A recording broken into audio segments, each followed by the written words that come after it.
Assalamualaikum warahmatullahi wabarakatuh. Waalaikumsalam warahmatullahi Alhamdulillahirrabbilalamin. Assalatu wassalamu ala asrofil anbiya'i wal mursalin wa ala alihi wa sahbihi ajmain. Asyhadu alla ilaha illallah wahdahu la syarikalah wa asyhadu anna Muhammadan abduhu wa rasuluh. Yang kami hormati Profesor Agus Widarsono PhD, narasumber kita pada malam hari ini, Bapak Ibu sekalian semuanya yang sudah hadir. Saya lihat di sini meskipun jumlahnya sangat sedikit tapi profilnya ini Pak Agus ini doktor, ya, mahasiswa S3 gitu ya, dosen-dosen di berbagai perguruan tinggi atau minimal nih mahasiswa S2 gitu. Jadi insya Allah forum ini adalah forum yang cukup berbobot meskipun jumlahnya mungkin belum banyak.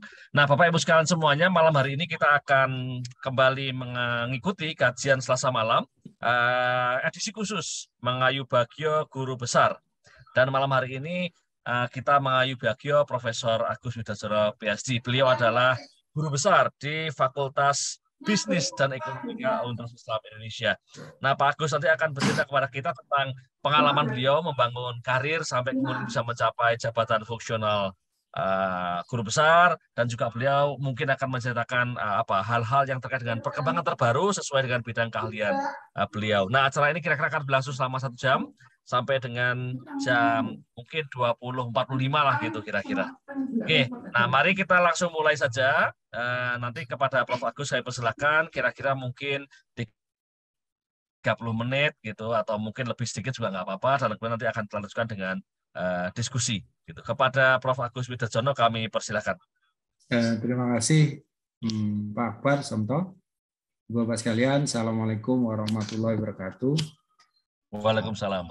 Alhamdulillahirabbil alamin wa binasta'inu ala umurid dunya waddin wassalatu wassalamu ala asrofil mursalin wa ala alihi washabihi ajmain.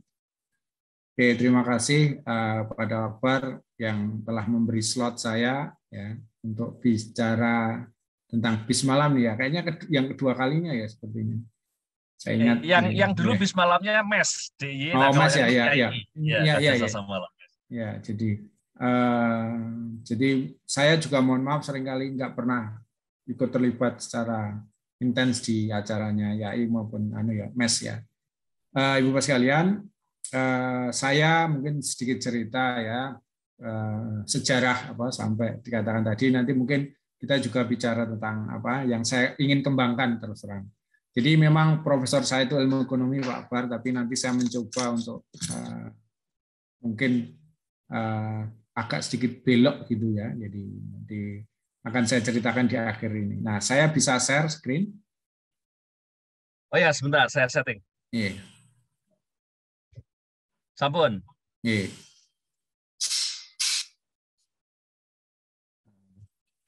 Bisa Ibu Bapak lihat nggih? Ampun, Pak, sampun kelihatan. Ya.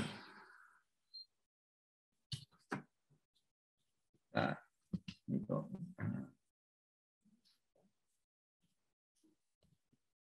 jadi ya kita sekali lagi share pengalaman kepada Bapak sekalian yang mungkin barangkali sebentar lagi ya bisa mencapai sesuatu yang memang kita idam-idamkan sebagai seorang akademisi, yaitu jabatan yang paling tinggi, sebagaimana kalau di militer itu ya jenderal itu jadi pilihan setiap orang kan. Jadi, nah kalau kita jenderalnya banyak gitu, tapi paling tidak ini adalah tingkatan tertinggi dalam karir akademik seorang dosen.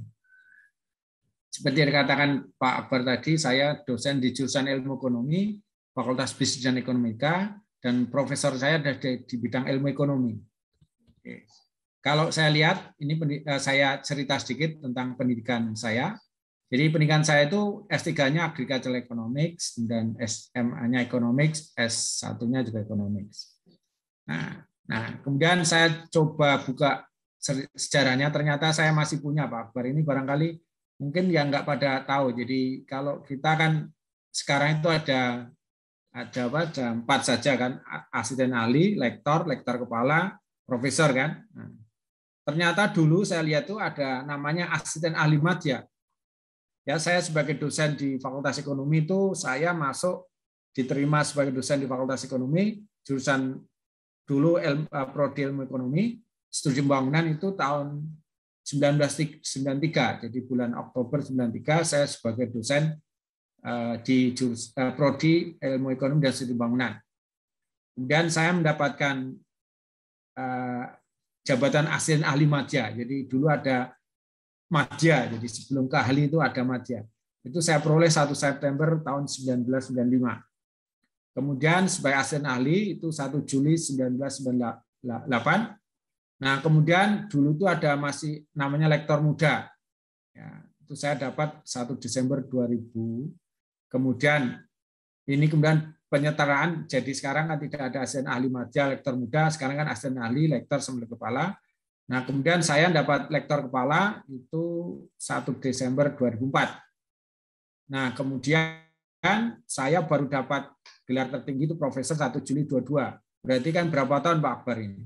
Kan sekitar 18 tahun ya, tapi memang terputus oleh sekolah saya, jadi saya 4,5 tahun sekolah sehingga kira-kira ya 12 tahun baru dapat profesor. Jadi kalau dilihat itu saya jadinya 1 Desember sampai 1 Juli 2022 itu sebagai lektor kepala batu.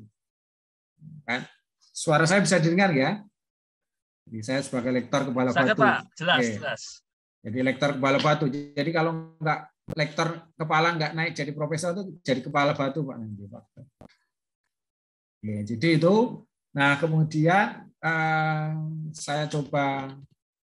Jadi saya pernah beberapa kali menjabat sebagai ini. Terakhir itu sampai ketua jurusan. Jadi jurusan ekonomi, Fakultas Bisnis dan Ekonomi. Jurusan di Fakultas Ekonomi UI itu Bisnis dan Ekonomi itu membawa semua prodi dari S3, S2, S1, kemudian di sarjana terapan dan sarjana diploma gitu. Nah, saya pernah jadi Direktur Pusat Pengkajian dan Pengembangan Ekonomi Islam P3I 2014 sampai 2018 dan kemudian pernah juga sebagai Ketua Prodi S1 Ekonomi Bangunan 2001 sampai 2005. Ya, jadi ini riwayat jabatan saya. Jadi kenapa kok beberapa tulisan saya nanti banyak yang meskipun saya itu economics, tapi banyak ekonomi Islam, ya berkaitan dengan intensitas saya. Jadi keterkaitan saya terhadap ekonomi Islam. Meskipun saya ingat sebelum saya jadi ketua prodi itu dulu juga pernah menjadi divisi di pengembangan ekonomi Islam ya. Di awal-awal ekonomi Islam itu menjadi sesuatu yang kemudian perhatian kita semua itu tahun sekitar 1990-an, nah, itu saya tahun 90-an 5 itu menjadi divisi di dalam Pusat Pengembangan Ekonomi Islam ini. Oke. Nah, kemudian kalau saya lihat sejarahnya, jadi ini publikasi saya sejak lektor kepala sampai profesor ya. Jadi saya tidak cantumkan yang lektor ke bawah, jadi saya punya jurnal internasional 12, kemudian jurnal nasional itu 18, dan saya punya 5 buku teks. Ya, mungkin saya akan share sedikit cerita biar kita tahu. Jadi ini adalah publikasi internasional saya yang terakhir ini. Nanti kita cerita sedikit tentang funding, liquidity risk, and asset risk of Indonesian Islamic Rural Bank.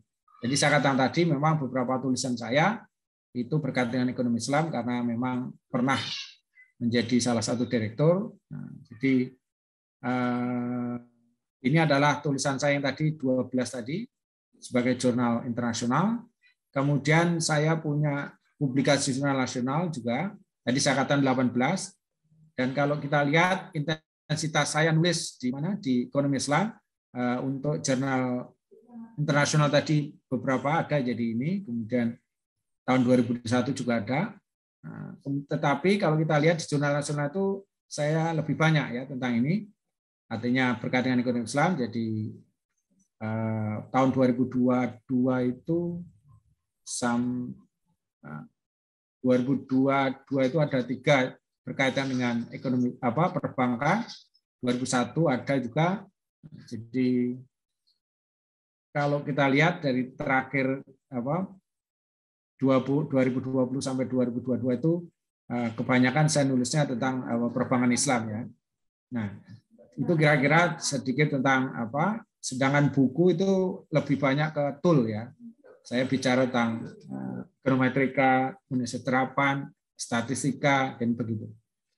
Nah, dan saya ingat jadi pernah menjadi salah satu penulis terbukti One Islam Jurnal Berita Nasional. Saya ingat waktu tahun berapa, kalau nggak salah 2020. Ini ya berkaitan dengan tulisan-tulisan saya yang ada. Oke, itu sedikit tentang gambaran. Jadi apa yang ini. Nah, buat sekalian.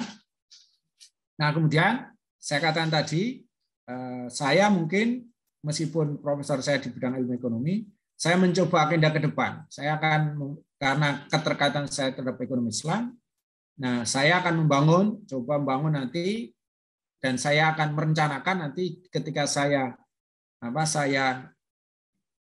kalau profesor pengukuhan ya Pak Akbar. Ya, pengukuhan nanti saya akan mencoba tentang ini. Saya akan membidik salah satu tentang bagaimana perkembangan Bank Islam, tantangan dan peluangnya ke depan. Jadi saya akan mencoba untuk itu, sehingga setelah saya ini nanti saya akan mencoba untuk membangun itu. Jadi tadi saya katakan meskipun saya ilmu ekonomi, saya mencoba untuk nanti membangun keahlian saya di bidang perbankan Islam. Jadi saya mencoba untuk publikasi internasional, yang banyak publikasi internasional untuk menunjukkan jati diri saya, memang saya concern terhadap itu.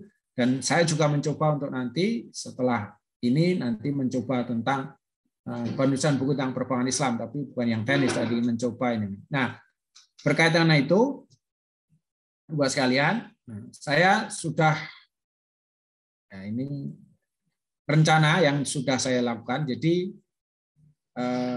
saya ini tulisan saya sebentar lagi akan keluar.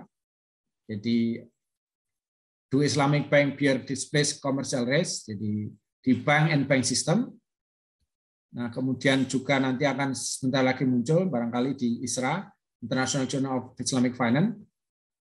Nah, ini yang sudah saya submit. Kemudian saya juga submit ke ini berkaitan sama di Cochrane Economic and Finance, dan juga saya mensubmit di Cochrane Business and Management. Ya, jadi ini yang sudah saya submit, dan mudah-mudahan kalau yang 1-2 itu sudah sampai review terakhir. Kalau yang 1 itu sudah sebentar lagi edisi ketiga tahun ini keluar. Kalau ini sudah sampai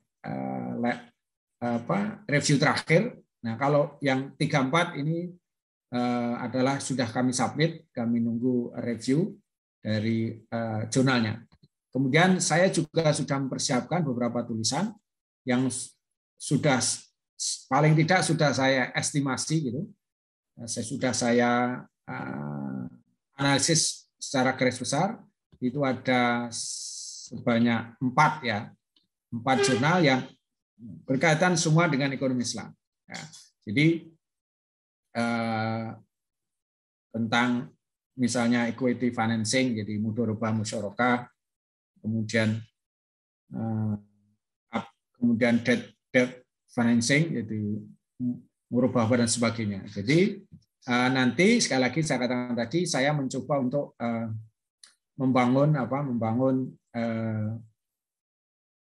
tentang ekonomi Islam, ya. Nah, ini yang akan saya kembangkan ke depan. Nah, kemudian saya akan mencoba tadi, selain kita bicara ini, salah satu tadi tulisan saya yang menjadi kalau kita ingin jadi profesor itu kan ada jurnal kuncinya, ya. Nah, jurnal kunci saya salah satunya ini. Sebentar, saya yang ini. Jadi salah satunya adalah ini, asymmetric account law di emerging market. Jadi ini yang perlu saya sampaikan, ini yang tool yang terbaru yang ada di dalam econometric, time series econometrica, yang menganalisis bahwa pengaruh sebuah variabel itu sifatnya asimetrik. Nah, mungkin barangkali saya akan tunjukkan jurnalnya aja biar ini, dan itu juga saya aplikasikan kepada kasus-kasus di perbankan Islam. Ya, jadi namanya NARDL, jadi non-linear RDL. Sebentar ya, saya tak mencari dulu. Jadi datanya di mana? Sebentar.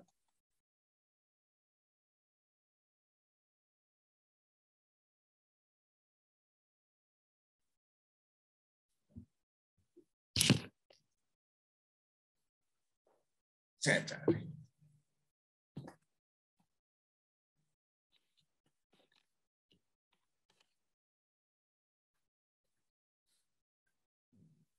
Yang barangkali perlu saya sampaikan pada teman-teman yang karena gini Pak, jadi salah satu kendala kalau menjadi profesor itu kan jurnal kunci kan. Ya, jurnal kunci itu menjadikan kita agak susah karena seringkali ada dual ya. Pertama mungkin tool kita itu kurang baru, kurang terbaru. Ya. Nah, saya menggunakan tool terbaru meskipun topiknya itu judulnya lama gitu ya. Tadi kan hukum Okun kan, law Okun itu kan pengaruh output terhadap pengangguran kan. Nah, selama ini kita asumsikan bahwa pengaruh pengangguran output pengangguran sifatnya simetris. Artinya kalau pengangguran naik, kalau output naik, pengangguran turun. Kalau pengangguran turun, output turun, pengangguran naik. Dalam konteks ini adalah besarannya adalah sama ya. Jadi nah di dalam data time series itu ternyata bahwa belum tentu bahwa pengaruh naik sama turun itu berbeda. Sebentar ya, saya tak cari biar nanti menjadi apa? Jadi saya terbitkan di jurnalnya Sosiologi dan Ekonomik dan Sosiologi, jurnal Sosiologi. Jadi asimetrik open law di dalam kasus. Jadi topiknya sederhana. Kita ingin melihat pengaruh output terhadap pengangguran, tetapi yang kita ingin bangun adalah bahwa dampak naik sama dampak turun itu berbeda. Nah, ini yang saya tahu adalah perkembangan terakhir soal pengaruh asimetris namanya. Jadi bahwa GDP naik dengan GDP turun itu dampaknya terhadap pengangguran berbeda. Nah, ini yang saya disebut dengan NARDL, non-linear RDL, kalau data time series.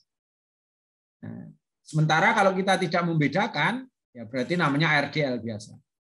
Nah, inilah yang salah satu kunci tulisan saya. Nah, di samping itu saya menggunakan panel ya, panel analisis. Ya, jadi tidak hanya sekedar per negara, karena tadi adalah 3 negara. Nah, jadi ada yang disebut panel NARDL. Nah, jadi kita ada yang ARDL dan ada pengaruhnya simetris, ada yang pengaruh asimetris. Jadi saya panelkan 3 negara, saya panelkan ada yang sifatnya simetris, jadi pengaruh naik sama pengaruh sama, ada yang saya panelkan asimetrik. Nah, jadi itu yang ingin saya tunjukkan. Jadi nanti seperti biasa kalau data time series itu ada uji unit row test, kemudian nanti ada ARDL estimasinya, kemudian ada NARDL estimasinya. Jadi ini 3 negara ya ada, jadi per negara. Kemudian saya juga panelkan. Ya, panelkan itu nanti ada panel yang simetrik dan asimetrik. Ternyata memang ditemukan bahwa ketika output naik, ya output naik itu pengaruhnya itu ketika output turun, jadi ketika ekonomi memburuk, itu pengaruhnya jauh lebih besar dibandingkan ketika terjadi perbaikan ekonomi. Nah, inilah yang kemudian namanya asimetrik tadi. Ya. Nah, ini yang salah satu yang menjadi kunci di dalam saya mendapat jurnal kunci dalam mendapatkan gelar guru besar. Itu satu ya. Jadi, nah kemudian kalau tulisan terakhir saya yang tadi saya katakan tentang pengembangan ekonomi Islam. Nah, saya terus juga itu jurnal saya yang terakhir yang keluar. Itu berkaitan dengan tadi sudah saya kemukakan isu tentang funding liquidity risk dan asset risk of Indonesian Islamic Rural Bank. Nah, saya ingin melihat, nah ini yang saya menjadi concern saya, apakah memang kontrak PLS dan PLS itu PLS dan PLS itu berpengaruh nggak terhadap soal risiko likuiditas dan risiko aset. Nah, jadi ini di jurnal Coggan and Economic Finance, jadi di Thaler and Francis. Ya. Nah, ini agak lama, jadi saya setahun baru dapat balasan gitu. Tapi kemudian akhirnya bisa ini. Nah, ini adalah kalau dari sisi toolnya sederhana, kita pakai panel saja, panel biasa, bukan panel dinamis. Ya. Tetapi yang ingin saya, salah satu kontribusi ini ternyata bahwa resiko likuiditas dan resiko aset itu dipengaruhi oleh kontrak yang ada, ya, kontrak. Ya, kalau kita tahu kan selama ini bahwa sebagian besar bank Islam termasuk BPRS itu kan lebih menekankan pada murabahah kan. Bagaimana kemudian yang lainnya, yang non yang PLS ya, yang mudharabah musyarakah. Nah, itu kan sebagian besar dihindari oleh bank Islam kan. Ternyata ketika saya melakukan penelitian ini, memang ini penelitiannya adalah penelitian di mana, di BPRS, bukan bank Islam, bukan bank umum. Jadi itu menunjukkan bahwa ternyata kalau bank itu menyediakan dua-duanya, itu kemudian bisa mengurangi resiko yang dihadapi oleh bank Islam. Nah, kira-kira itu ide dari ini. Jadi kalau kita lihat, nah ini sekaligus memberi informasi kepada teman-teman yang kalau mau nulis jurnal internasional. Nah, menurut saya, jadi judulnya kan funding, liquidity risk, dan asset risk. Nah, ini barangkali perlu saya sampaikan karena saya lihat itu di dalam jurnal internasional itu bagaimana konsistensi sebuah tulisan itu harus kita hasilkan. Ya. Nah, misalnya begini, ya ini saya tunjukkan. Saya tidak akan mencari menjelaskan hipotesisnya begini. Nah, kalau kita lihat aset risk itu gimana kita ukur resiko. Nah, kalau di dalam jurnal-jurnal yang baik itu kan biasanya resiko itu tidak hanya diukur dalam satu variabel independen saja. Nah, termasuk di sini saya mengukurnya tidak hanya pakai satu. Ini sebagai pengalaman ya, nanti karena utamanya adalah jurnal kunci, biasanya kita memang di dalam jurnal yang baik itu sekali lagi kita ketika mengestimasi itu jangan tunggal ya. Kita harus mengestimasi secara komprehensif. Ini saya tunjukkan aja. Jadi resiko itu saya ukur dari dua. Kalau yang concern terhadap ekonomi Islam, terhadap perbankan Islam itu pertama Z-score. Ya, Z-score itu mengukur resiko. Selain itu saya juga menggunakan namanya loan loss provision atau bahasanya financing loss provision. Jadi cadangan pembiayaan macet. Nah, itu juga mengukur sebuah resiko. Jadi resiko diukur dengan Z-score, yaitu karena ada standar deviasi Darrow. Nah, jadi itu. Nah, meskipun saya memfokuskan juga utamanya variabel yang saya teliti adalah funding liquidity risk, ya, resiko funding. Nah, tetapi kemudian saya juga sedikit agak ini lebih advance, saya kemudian tidak hanya sekedar variabel-variabel yang ini, saya mengukur kekuatan pasar, pakainya learner, ya, learner index. Ya, learner index ini saya cari, jadi saya harus mengestimasi translog function dulu. Nah, jadi learner index itu harga dikurangi marginal cost dibagi harga. Semakin besar angkanya berarti semakin kekuatan bank itu semakin besar karena harga di atas biayanya. Nah, inilah yang mungkin menjadikan salah satu kelebihan juga karena saya menggunakan kekuatan pasar itu tidak hanya sekedar pakai Herfindahl Hirschman Index atau pakai CR4, tapi saya ngitung pakai learner. Dan sekarang sudah ada ukuran terbaru yang sekarang lagi trending itu Adjusted Learner Index. Adjusted Learner Index. Jadi tidak pakai price, tapi pakai variabel lain. Jadi adjusted karena lebih menurut si penemu lebih baik. Nah, Bapak sekalian, saya lanjutkan ya, ini sekaligus cerita sedikit nih Pak Abad tentang bagaimana kalau kita publikasi. Nah, kemudian kita lihat ya, ini yang saya katakan tadi bahwa ketika kita menulis di jurnal internasional yang baik itu biasanya tidak hanya single estimasi ya. Jadi saya menggunakan kebetulan ini menggunakan datanya itu estimasinya tidak canggih, cuma panel biasa. Ya, tidak panel dinamis, tapi panel statis saja. Ya, panel statis itu pakai fake, random, common, fake sama random. Ya. Nah, kemudian kalau kita lihat ke bawah, jadi saya biasanya kalau jurnal buy itu pertama adalah biasanya mengestimasi baseline regression, regresi dasarnya. Nah, jadi kita lihat, ya misalnya ini ya, saya katakan bahwa saya menggunakan 2 ukuran resiko aset Z-score sama loan loss provision. Nah, yang menjadi kontribusi dari penelitian ini juga apa? Saya kemudian buat sebuah interaksi variabel, ya.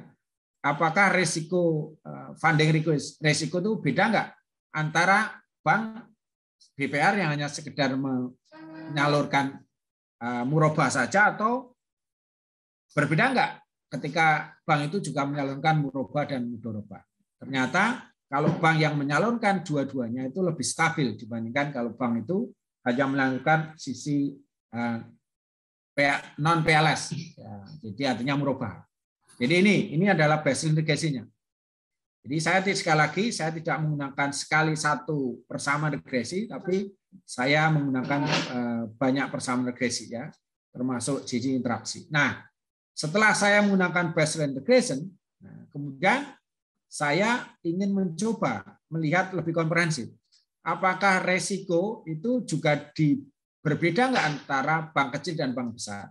Makanya di sini kemudian saya membagi, kemudian estimasinya saya pisahkan. Bank besar, BPRS besar, dan BPRS kecil. Nah, sehingga untuk melihat konsistensi, ya, besar dan kecil. Ternyata kalau kita lihat menarik, ya, bank besar. Jadi karena bank besar itu kan biasanya menyalurkan dananya itu lebih banyak kan, sehingga resiko likuiditasnya lebih tinggi, itu berpengaruh negatif, ya. Semakin banyak dia menyalurkan dananya, itu ternyata kestabilannya itu lebih berkurang dibandingkan bank kecil, ya. Nah, jadi itu. Nah, kemudian jadi silakan nanti ini kita tidak bicara materi, tapi sedikit ceritalah bagaimana kita membuat tulisan di jurnal yang nanti menjadi salah satu kunci, karena yang utama selama ini kan kita kesulitan kunci. Oke, tadi Islamic Bank Size. Jadi berdasarkan ukurannya. Tetapi tidak hanya itu, saya juga mengestimasi berdasarkan lokasi. Ya, kita tahu bahwa di Indonesia itu kan dibagi 2. Kira-kira daerah yang maju dan daerah kurang maju. Yang maju itu kita ambilkan Jawa, dan kita tahu bahwa sebagian besar BPRS juga terletak di Jawa sekitar 60%, dan sisanya di luar Jawa. Nah, apakah kemudian resiko itu juga berbeda antara daerah maju dan daerah yang kurang maju? Nah, saya bagi bagaimana hasilnya kalau Jawa, dan saya bagi hasilnya kalau off Jawa. Nah, inilah yang kemudian menjadikan kemudian penelitian itu lebih komprehensif, sehingga kemudian jurnal itu mau memuat. Karena kalau kita hanya sekali estimasi, saya kira biasanya kurang komprehensif analisisnya, biasanya kita butuh konsistensi. Nah, itu tentang tentang jurnal yang menjadi kunci dan yang terbaru bagi saya. Oke, saya kira mungkin itu, saya kira lebih banyak mungkin kita bisa share, ya, saling bagi, karena teman-teman Bapak Ibu sekalian kan sebentar lagi juga menyusul kan gitu. Nah, mungkin punya pengalaman atau mungkin yang lainnya, mungkin bisa saya, kalau bisa saya bisa bantu memberi informasi, ya mungkin kita bisa diskusi. Saya kira begitu Pak Akbar, jadi saya kira lebih baik kita diskusi yang dalam. Saya begitu, terima kasih. Terima kasih Pak Agus atas pencerahan yang sudah diberikan gitu ya, membuat kita menjadi lebih termotivasi, membuat kita menjadi lebih semangat gitu ya untuk terutama bagi yang akademisi yang membangun karir di bidang akademik gitu. Nah, oke, monggo Bapak Ibu sekalian yang hadir di sini mungkin dapat berbagi, boleh mengucapkan selamat, boleh mengajukan pertanyaan, boleh atau menambahkan apa yang sudah disampaikan oleh Pak Agus juga boleh. Nah, ini saya lihat ini ada senior-senior yang hadir ini. Saya sapa dulu beberapa. Ini ada Pak Muhammad Mukhlison dari UI juga ini saya kira. Ada juga di sini hadir Pak Rifki Muhammad gitu ya. Terima kasih sampun rawuh. Ada juga di sini ada Bu yang rutin ini hadir Bu Ratna Chandrasari, Dr. Ratna Chandrasari dari UNY ini kayaknya sepertinya juga calon profesor sebentar lagi gitu, dan beberapa nama yang lain nanti kita sapa lagi. Ada dari PCIM Spanyol ini Bu Faiza ini sepertinya Bu Faiza Husnayani. Terima kasih sudah hadir. Nah, monggo silakan Bapak Ibu sekalian, kalau ada yang akan disampaikan kami persilahkan.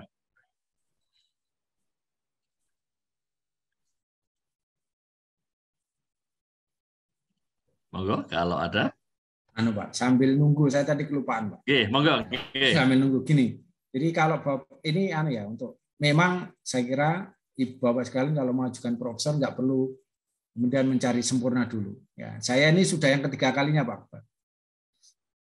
Jadi pertama gagal, kedua gagal, baru ketiga. Jadi mungkin unsur kemanusiaannya, Pak. Nah, jadi nggak apa-apa. Jadi kalau Ibu sekalian mencari sempurna, saya kira lebih baik ya. Kalau kurang ya enggak apa-apa, kita nanti tambah. Saya pun begitu, saya tambah terus. Jadi kalau jurnal kuncinya kurang ya saya tambah gitu. Jadi jangan berpikir sempurna dulu ya. Jadi nanti kalau ini saya kira kok sulit. Jadi kalau bisa ya memang ada jurnal kuncinya, kalau memang kurang ya nanti kita tambah gitu aja. Ini pengalaman saya untuk soal teknisnya. Oke. Mungkin kalau ada yang mau tanya silakan. Yeah. Bu Diah Titis juga ini, Dr. Diah Titis Suwardani dari UMY. Silakan kalau ada yang akan disampaikan. Ada Pak Mustafa, calon doktor. Ini tenang sekali nih forum malam ini. Iya. Terpesona dengan presentasinya Pak Agus ini. Pak Akbar ini harus menyusul ini segera ini. Saya mengembirakan dulu, mengayu Bagio dulu ini. Baik Pak Agus, karena belum ada saya mau bertanya Pak Agus. Jadi kan tadi di antara papernya Pak Agus ini banyak ya, banyak dengan topik yang beragam gitu. Jadi bagaimana Pak Agus mendefinisikan bidang keahlian Pak Agus? Saya bertanya begini karena saya sendiri juga kadang-kadang bingung bagaimana saya mendefinisikan bidang saya. Gitu. Gimana Pak Agus? Jadi gini Pak, jadi ya ini kalau saya terus terang ya, jadi memang saya kan background-nya agricultural economic ya. Memang ada satu tulisan saya tentang jurnal kunci juga di agricultural economic ya. Yang tadi belum saya sampaikan ya. Tetapi memang saya katakan tadi bahwa saya karena ekonomik jadi kan luas Pak. Jadi kadang ya mana-mana gitu Pak, terus terang ya. Nah, tadi kemudian saya ingin di akhir tadi kan saya cerita. Barangkali nanti saya setelah ini saya akan membangun keahlian saya, kemudian kemarin memang saya belum begitu fokus ya. Yang penting kemarin memang saya ini, tetapi terus terang Pak Iqbal, tulisan-tulisan saya yang jurnal nasional itu ya sebagian besar ekonomi Islam. Tadi saya katakan mungkin saya bisa share. Jadi ini jadi yang nasional itu jadi sebagian besar memang ekonomi Islam. Jadi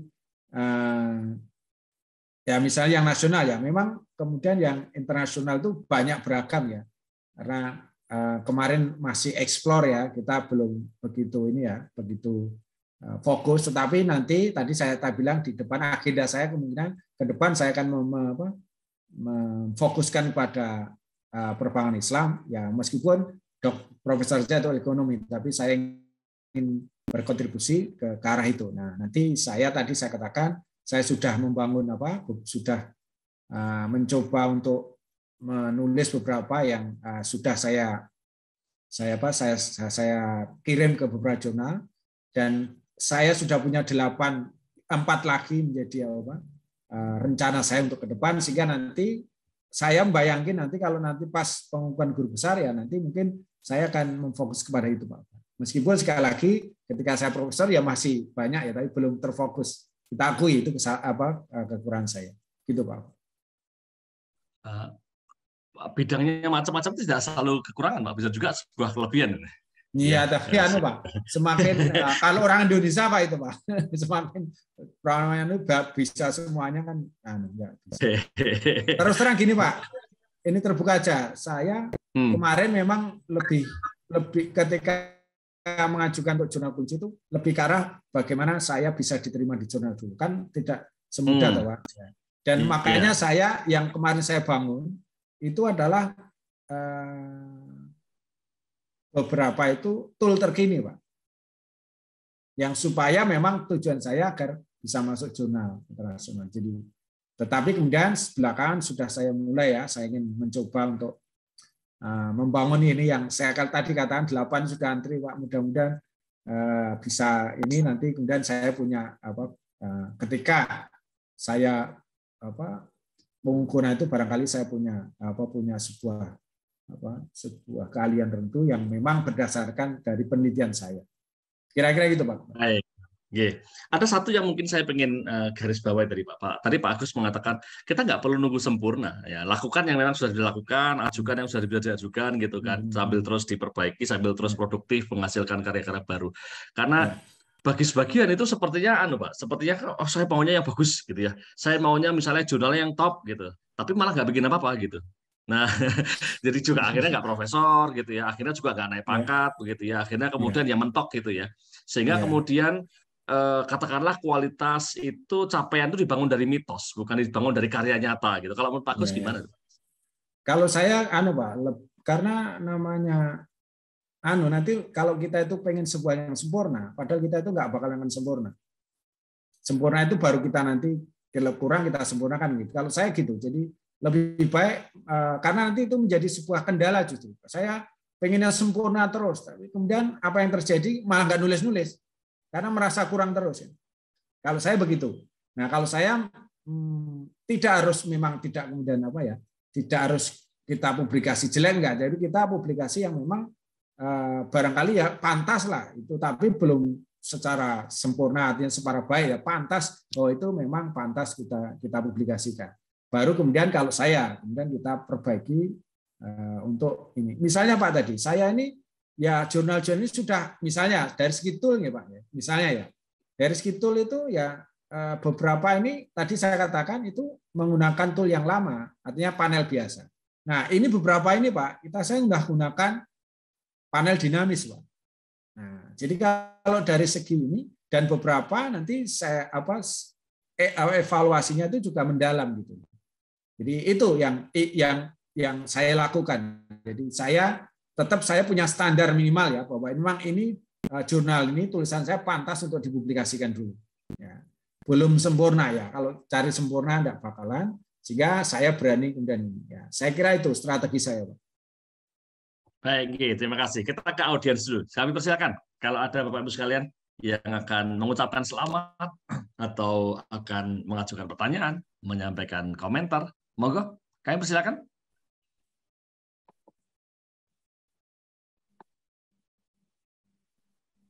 Wah, ini forumnya terang sekali ini. Ini Bu Dr. Linda Rosita ini. Kemudian ada atau saya sapa dulu Bu Dokter, Assalamualaikum. Terima kasih sudah hadir di forum ini. Lalu kemudian di sini juga ada Pak Masudi dari UMY. Alhamdulillah sudah bergabung, terima kasih. Pak Mustafa sudah bergabung, terima kasih. Oh, Pak Novat Pugo Sambodo, silakan. Pak hampir Doktor Novat Pugo Sambodo, kami silakan.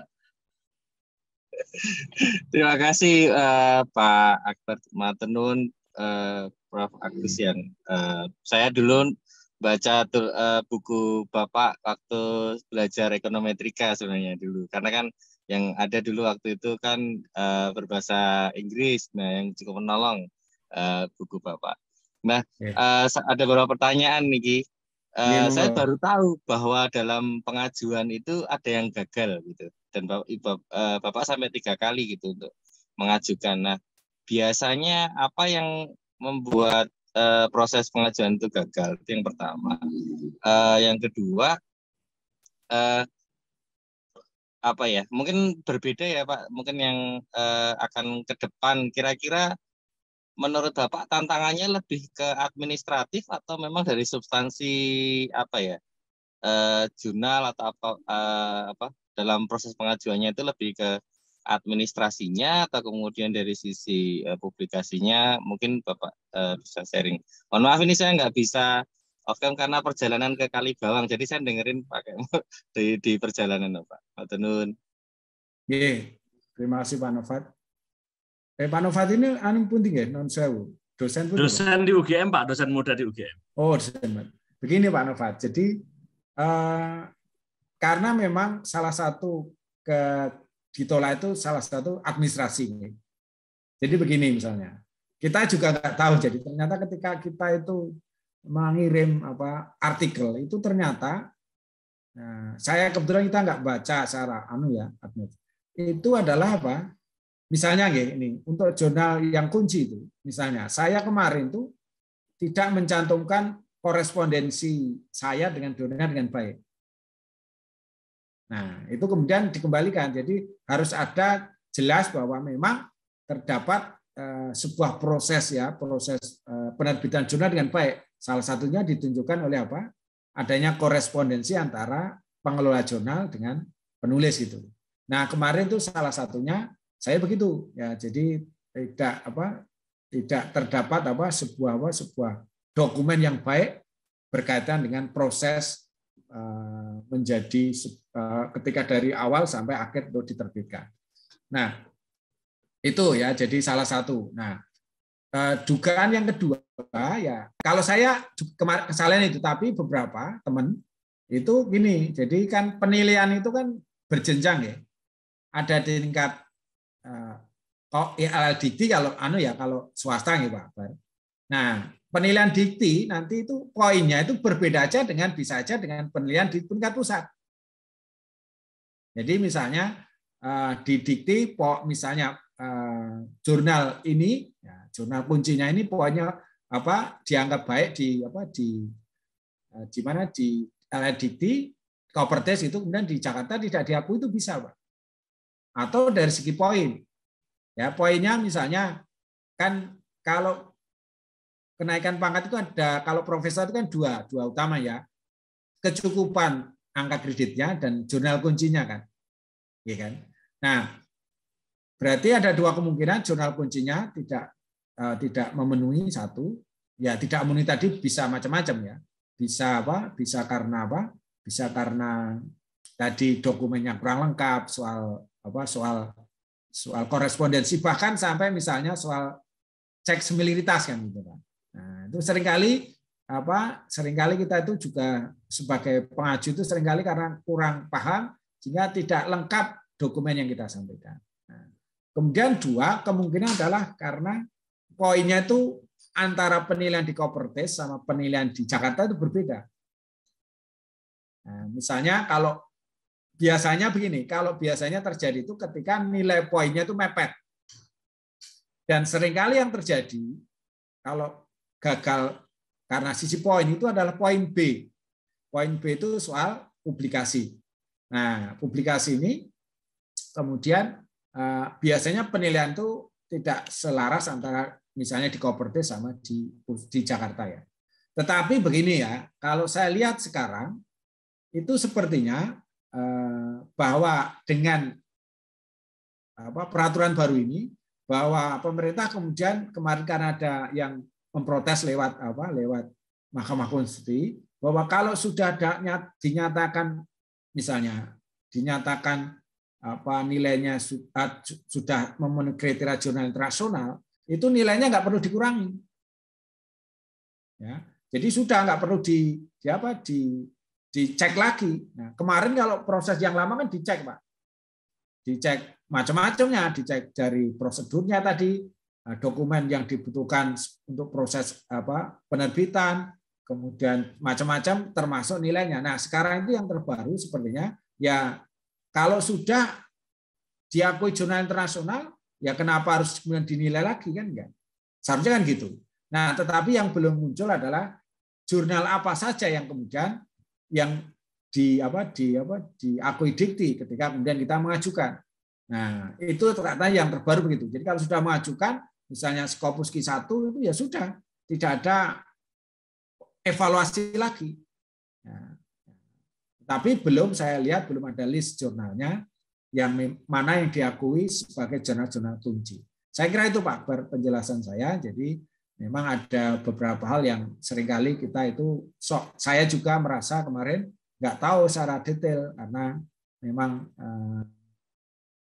kita belum tahu aturannya sehingga termasuk masalah tadi saya itu yang gagal korespondensi. Oke, terima kasih. Baik, terima kasih. Mas Pugu masih ada tambahan atau cukup? Cukup, matur nuwun, selamat Prof. Sami-sami Mas Pugu. Mas Pugu ini hampir doktor di mana? Di Belanda. Ya, saya lupa. Erasmus University. Erasmus University. Monggo, Bapak Ibu sekalian yang lain kami persilahkan. Mbak Novilia Aisyah, silakan. Mbak Novilia ini dari Jember kalau nggak salah ya. Silakan Mbak Novilia. Masih mute. Ya. Assalamualaikum warahmatullahi wabarakatuh. Waalaikumsalam warahmatullahi wabarakatuh. Terima kasih Pak Akbar sudah mengizinkan saya. Sebelumnya salam kenal, nama saya Novilia Aisyah. Saya merupakan mahasiswa S2 di kampus Universitas Jember. Ini juga Prof, saya mohon izin bertanya. Mungkin juga ingin meminta arahan dan juga pandangan dan saran seperti itu. Begini Prof, saya sebenarnya kan ini S1 jurusan manajemen di kampus UNED. Sampai kemudian saya aktif di sebuah kelompok mahasiswa seperti itu, saya aktif di KSEI, sehingga saya juga senang belajar atau mengkaji ekonomi Islam. Kemudian pada saat melanjutkan pendidikan di jenjang S2, saya mengambil prodi ekonomi Islam di kampus IAIN. Ini sama-sama di Jember, Prof.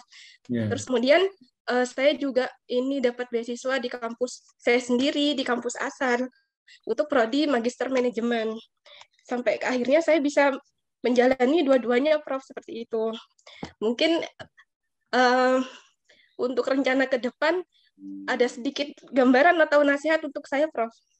Baiknya fokus ke manajemen atau ke ekonomi Islam, seperti itu. Terima kasih. Oke. Terima kasih Bu Novelia. Jadi begini, kalau kita lihat sekarang itu kan itu soal linearitas ya. Itu soal dulu linearitas, bukan soal keterkaitan ya. Ketertarikan ya. Soal linearitas itu kalau sekarang itu yang dihitung adalah pendidikan terakhir. Kalau sekarang kan untuk jadi profesor kan harus doktor ya. Nah, nanti kalau memang nanti misalnya katakanlah ekonomi Islam ya, S3 ekonomi Islam, nanti ya berarti doktornya berkaitan dengan ekonomi Islam gitu. Nah, tapi kemudian ya selain nanti kan karena terakhir pendidikannya adalah ekonomi Islam kan misalnya. Berarti nanti dokter ilmu ekonomi ya. Nah, kemudian kalau kemudian ingin nanti membangun profesor berarti karya-karyanya sesuai dengan pendidikan yang terakhir. Ya, pendidikan terakhir. Jangan kemudian misalnya sudah mengklaim ekonomi Islam kembali ke manajemen nanti tidak diakui itu.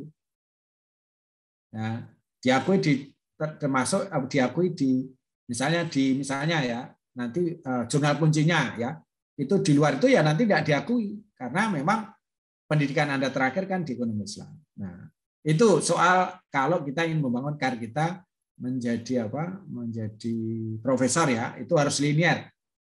Tetapi linear dalam konteks ini pendidikan terakhir dan nanti publikasinya itu harus linear. Oke. Ya, harus linear. Jadi nanti kalau nanti enggak diakui. Nah, karena sesuai dengan pendidikan terakhir. Nah, pertanyaannya ya Anda mau milih manajemen atau ekonomi Islam ya itu pilihan panjenengan. Jadi mau mana yang menjadi tertarik kan gitu.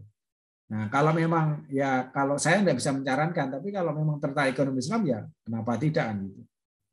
Toh kita juga masih butuh ya beberapa tentang ahli-ahli ekonomi Islam yang kemudian bisa membangun supaya memang ya ekonomi Islam itu menjadi sebuah salah satu studi cabang ilmu yang memang benar-benar kita bisa tunjukkan bahwa itu memang bisa menyelesaikan persoalan masyarakat, baik bisnis maupun kegiatan yang lainnya. Saya kira itu mungkin dari penjelasan dari saya. Baik, terima kasih Prof. Agus Dasono. Mbak Novilia, kalau saya boleh tambahkan sedikit, ada satu opsi yang mungkin bisa dipertimbangkan. Jadi kan Anda S1-nya ada ekonomi, manajemen ya, S2-nya udah magister manajemen ya, walaupun ada tambahan plus ekonomi Islam. Salah satu opsinya adalah Anda ikut menafsirkan ekonomi Islam dalam artian luas. Nanti bisa ambil misalnya S3-nya adalah, misalnya ini kan acara ini diselenggarakan oleh IAI bekerjasama dengan Prodi S3 Perekonomian Islam Industri Halal. Nah di Prodi ini ada konsentrasi, salah satunya konsentrasi manajemen bisnis Islam dan produk halal, di mana ilmu dasarnya lah manajemen. Gitu. Jadi salah satu opsinya lah begitu. Jadi S1 manajemen, S2 magister manajemen, Anda punya minat ekonomi Islam, ambilnya S3 PIH dengan minat atau dengan konsentrasi manajemen bisnis Islam dan produk halal. Jadi ilmu dasarnya manajemen, tapi sebenarnya Anda fokus ke isu-isu yang terkait dengan ekonomi Islam secara dalam arti lebih luas ya, ke halal, dan seterusnya gitu ya. Jadi tidak harus misalnya pindah ke perbankan atau apa, kan tidak harus ke sana pemaknaan ekonomi Islamnya, atau pindah ke ekonomi bangunan atau seterusnya. Ya, itu salah satu opsi saja yang bisa dipertimbangkan. Oke, terima kasih Mbak Novilia Aisyah. Mbak Novilia Aisyah ini termasuk salah satu peserta yang rajin ikut acara kajian Selasa malam. Padahal dari Jember. Baik. Dari Jember ya, tapi rutin ikut acara ini. Oke, kali itu silakan dari yang lain. Masih ada waktu cukup untuk diskusi lagi. Silakan. Ini banyak masa-masa S3 juga ini, banyak dosen-dosen muda gitu ya. Silakan kalau ada yang ingin mengucapkan selamat kepada Pak Agus, ya, kepada Prof. Agus Widarjono. Ini ada Pak Janahar. Ada Pak Janahar tuh. Pak Janahar ini calon dokter ini. Segera ayo. Iya. Oh, ada Pak. Oke deh, saya tunjuk aja Pak Janahar. Kami persilakan Pak Janahar. Ya. Assalamualaikum Pak. Waalaikumsalam. Ya, silakan Pak Janahar. Ya. Mohon maaf saya dari tadi pasif karena ini mendua Pak Prof. Agus dan Pak Akbar, Bapak Ibu semua. Mendua Zoom, mendua Zoom sedang ada rapat. Selamat Prof. Agus telah mencapai penghargaan tertinggi di bidang akademik, akademik tertinggi sebagai profesor, dan itu membuat kami sebagai junior-junior di Prodi Ekonomi FBUII itu menjadi lebih semangat, terutama Pak Pak Agus itu memberikan teladan kepada kami untuk saling berbagi, rajin menulis dan sebagainya. Untuk komentar yang lain saya belum bisa Pak Akbar karena saya tadi tidak menyimak, mohon maaf Pak Akbar, Pak Agus. Baik, terima kasih Pak Janahar. Baik, berikutnya saya tunjuk dulu aja biar lebih seru nih. Saya mohon perkenan Bu Ratna Chandrasari atau Pak Mustafa, dua-duanya dari UNY untuk mewakili salah satu. Silakan. Assalamualaikum warahmatullahi wabarakatuh. Waalaikumsalam. Ya, terima kasih Bu Chandra. Silakan Bu Ratna. Sebelumnya ucapkan selamat kepada Bapak Prof. Agus atas capaian tingginya, dan yang kami di sini bisa ketularan di Pak Akbar. Ini tadi Prof, kesulitannya itu ketika menentukan Prof bidang keahlian. Jadi misalnya S3-nya misalnya murni di Prof, kemudian ditugaskan di kependidikan. Nah, lalu riset-risetnya itu di kependidikan. Nah, itu ternyata dipermasalahkan di Prof. Jadi harus sesuai dengan S3-nya, Mohon maaf jadi. Pak Agus, Bu Ratna ini S3-nya di UGM, doktor dari bidang manajemen akuntansi ya, doktor akuntansi di UGM. Terus dosen di Universitas Negeri Yogyakarta.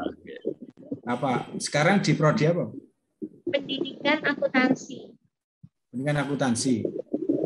Nah, riset-risetnya itu lebih ke pendidikan akuntansi karena memang pekerjaannya ditugaskannya di pendidikan. Nah, itu kemudian diminta untuk riset-risetnya yang murni begitu, Prof. Berarti yang digunakan itu bukan di mana dia mengabdi, tapi pendidikan terakhir ya Prof. Oke, jadi memang ini kalau saya lihat tuh memang agak gray area ya kalau ini. Jadi begini ya. Jadi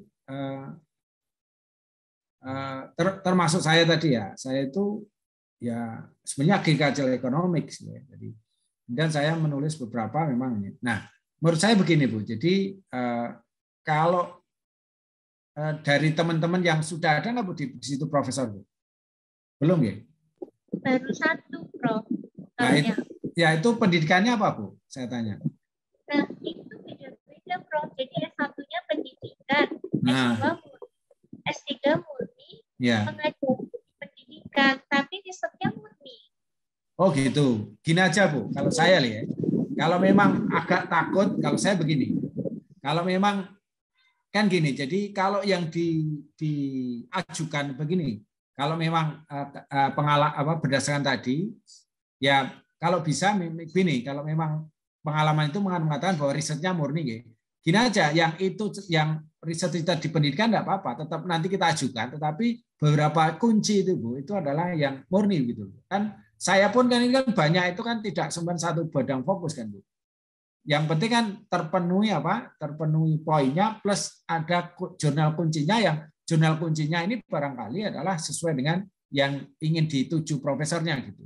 Kalau ini pendapat saya begitu. Jadi karena gimana? Berarti jurnal kuncinya itu sesuai dengan pendidikan terakhirnya aja, Prof. Maksudnya S3-nya. Kalau saya rasakan kan begitu. Kalau misalnya kalau memang pengalaman dari mana? Dari yang sebelumnya kan begitu nggih. Karena kebetulan saya nggak ngerti bidang ilmu apa di akuntansi. Kalau di PA itu kan luas ya. Jadi barangkali mungkin di tempat saya itu kan terlalu luas sehingga semua bisa masuk ilmu ekonomi gitu loh. Prof, matur nuwun. Ya. Jadi yang penting berusaha Bu. Jadi kalau gagal nanti jangan lokro dulu. Jadi kita mencoba. Karena memang di tempat kami itu ada juga memang S3-nya itu ekonomi, tapi kemudian karena karya-karyanya itu profesinya berdasarkan karyanya gitu. Ya, berdasarkan karyanya. Meskipun bidangnya tidak S3-nya tidak sesuai dengannya, tapi karena beberapa tulisannya itu sesuai dengan sesuai profesornya itu dengan tulisannya meskipun S3-nya tidak sesuai dengan profesornya gitu. Jadi saya kira lebih baik kalau aman ya. Tadi Ibu kan ini ya amannya ya beberapa tulisan itu ya kembali ke bidang ilmunya gitu supaya nanti kemudian profesinya itu kemudian di bidang akuntansi kan. Nah, bukan. Terima kasih Ibu Rana. Nah, Bu Rana ini tulisannya juga lumayan banyak ini, Prof. Agus. Sudah pernah juga presentasi di forum ini tentang salah satu papernya. Baik. Oke, kita ke audiens yang lain. Kalau masih ada, kami persilakan. Ini ada. Dari Pak Hesu atau Bu Hesu? Bu Hesu ini. Bu Hesu mungkin mau disampaikan langsung. Bu Hesu, kami silakan.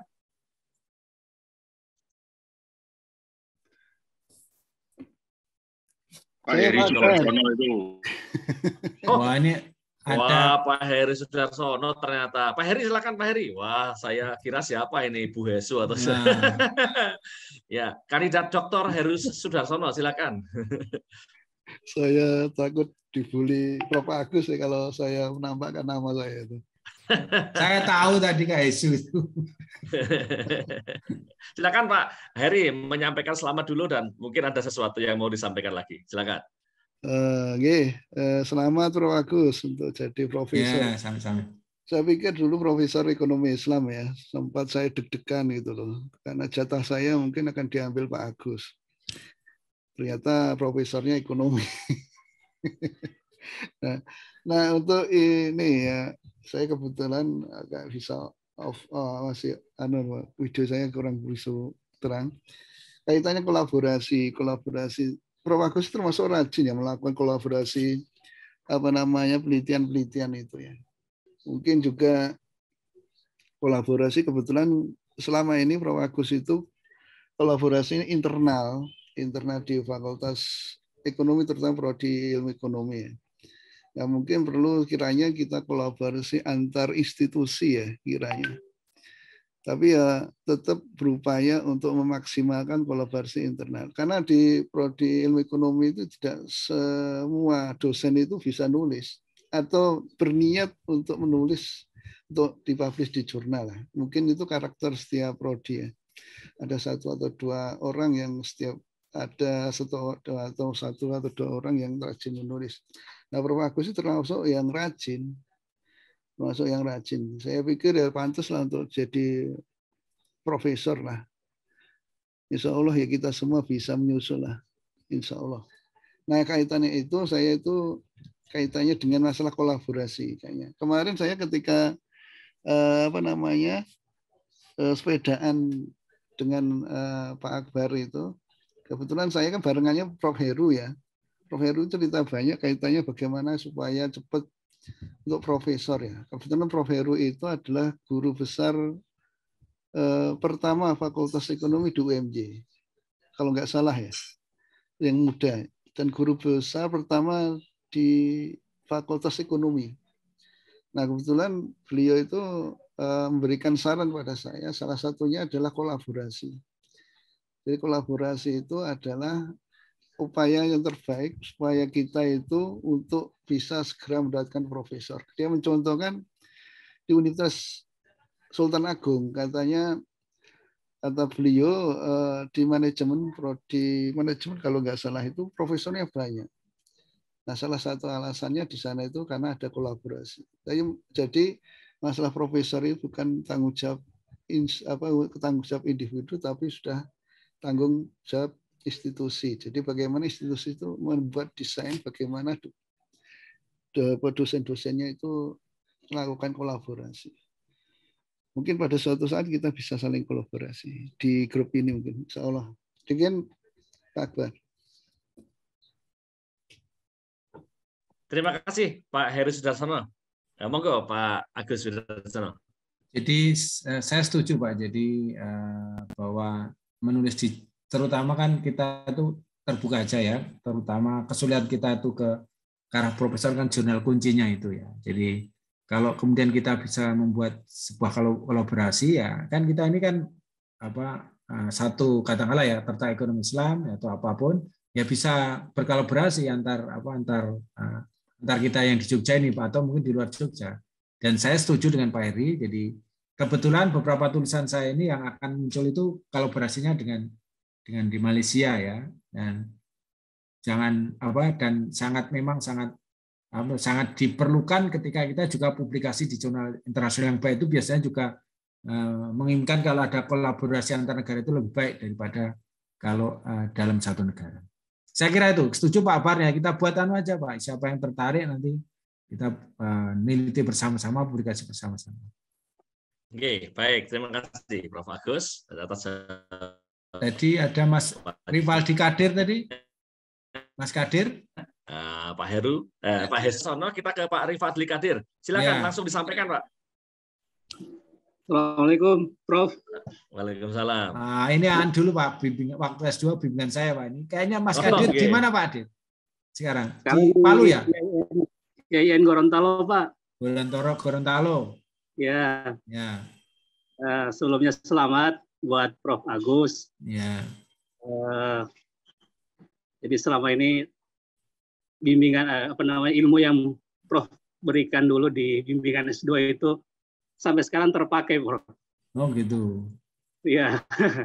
Alhamdulillah. Saya tidak menyampaikan banyak hal, hanya mengucapkan selamat buat Prof. Agus. Mudah-mudahan kita sebagai juniornya bisa mengikuti Prof. Agus, insya Allah di hari-hari yang akan datang. Terima kasih. Ya bisa kolaborasi Pak Kadir. Bagaimana Prof?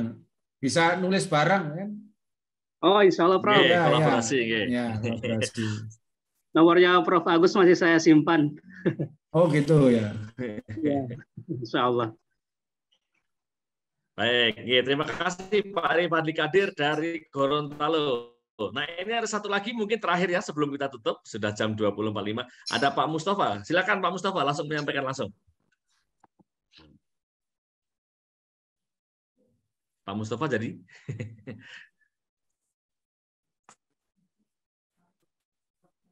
Nah, Yes, Pak Mustafa. Assalamualaikum. Waalaikumsalam warahmatullahi wabarakatuh. Maaf, Agus, Akbar dan Bapak Ibu yang lain. Terima kasih atas waktunya. Barakallah Prof. Agus Widarjono yang sudah mencapai guru besar, semoga memberikan kontribusi bagi perkembangan ekonomi Islam dan komunitas kita bersama. Yang berikutnya, kebetulan saya mengambil doktor di perekonomian Islam dan industri halal. Dan ini apakah saya arahnya itu nanti ke ekonomi pembangunan, karena S2 saya itu kan ekonomi pembangunan. Kemudian ambil S3-nya di perekonomian Islam dan industri halal. Mohon arahannya dari Prof. Agus. Terima kasih. Assalamualaikum warahmatullahi wabarakatuh. Waalaikumsalam warahmatullahi wabarakatuh. Terima kasih Pak Mustafa. Pak Mustafa ini dosen di Fakultas Ekonomi UNY. Ya, monggo. UNY. Unas Negeri Yogyakarta. Oh, ini. Sama dengan Bu Ratna Chandra, Prof. Anu Pak, prodinya apa Pak? Pendidikan ekonomi. Pendidikan ekonomi. Saya kira kalau tadi ya sebaiknya itu kalau bisa nih ya itu apa yang kita ingin cita-cita jadi profesor sesuai dengan apa linearitas kita kuliah terakhir, Pak Mustafa. Jadi kan nanti kalau kita itu berbelok arah itu kan mungkin pengembangan kita itu agak lama ya. Karena apa? Kalau kita sudah nulis disertasi kan kemudian kita bisa kembangkan lebih mudah kan. Nah, jadi tulisan-tulisan kita sehingga kita kembangkan dari disertasi kita. Nah, saya kira gitu saran saya ya kalau bisa ya sesuai dengan apa? Sesuai dengan apa? Bidang terakhir yang digeluti sehingga nanti memudahkan kita untuk publikasi ya di jurnal-jurnal internasional yang memang syaratnya itu yang selama ini kan menjadi kendala kita untuk jadi profesor. Jadi kan itu kalau yang lainnya kan saya kira tidak begitu karena misalnya ya ini kalau hitung-hitungan angka ya jadi kalau misalnya lektor itu kan 400 ya kalau menjadi guru besar kan 850 kan berarti butuh 450 berarti kan kita itu butuh sekitar 205 ya poin B. Nah poin B itu kan poin C ya Prof ya. Poin C yang penelitian publikasi itu Pak. Sekarang poin C ya. Ya, itu kan sekitar 205 ya untuk dari lektor ke guru besar. Nah, itu kan bisa kita penuhi dari jurnal nasional kan. Nah, yang internasional kan harus ada ya. Salah satunya bisa kita kembangkan dari disertasi kita gitu. Ya, jadi lebih baik itu Pak daripada nanti kita ini ya mencari sesuatu yang lain dan kita belum mungkin belum tahu areanya. Kalau yang sudah jadi topik disertasi kan mudah kita kembangkan. Saran saya begitu Pak. Terima kasih Prof. Agus. Ya.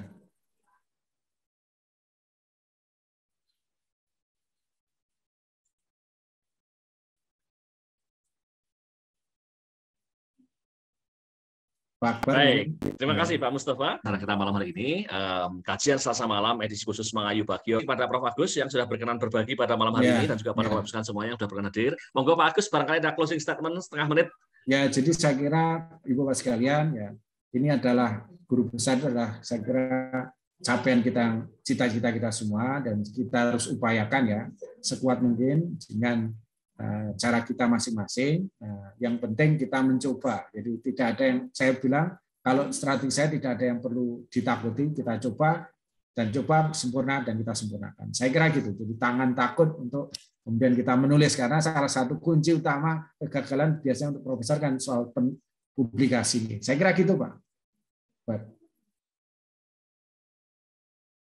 Baik, terima kasih. Bapak-Ibu sekalian, insya Allah kita akan ketemu lagi kajian Selasa malam edisi khusus Mangayu Bagio Guru Besar pada tanggal 16 Agustus bersama Profesor Dr. Endah Sabtutiningsih dari Universitas Muhammadiyah Yogyakarta. Dengan demikian malam ini kita tutup. Sekali lagi saya ucapkan terima kasih pada Bapak-Ibu sekalian semuanya dan mohon maaf atas segala kekurangan. Dan akan semuanya. Assalamualaikum warahmatullahi wabarakatuh. Waalaikumsalam. Waalaikumsalam warahmatullahi wabarakatuh. Terima kasih Pak Akbar. Terima kasih Pak Matur Bagus. sangat. Ya, sama-sama.